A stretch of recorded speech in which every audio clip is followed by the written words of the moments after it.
Hi అండి. ఆషాఢ మాసం అమ్మవారి వారాలండి. ఏంటిది ఆషాఢం అని ఆషాఢం లాస్ట్లో పడుతుంది అని అనుకోవద్దు. మా అమ్మ వాళ్ళది ఆషాఢ మాసం లాస్ట్ వీక్లోనే వారాలు అవుతాయి.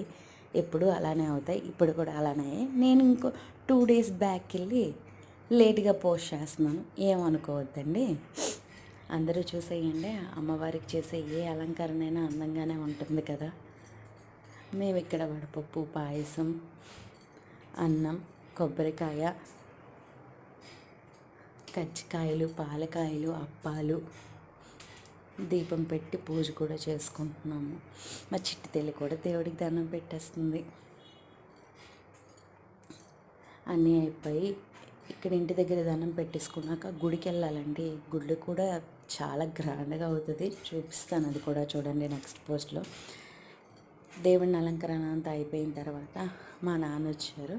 కోడిని చూపిస్తుంటే నేను కూడా చూపిస్తా, పట్టుకుంటా అనుకున్న కూతురు ఎగేసుకుంటూ వెళ్ళింది.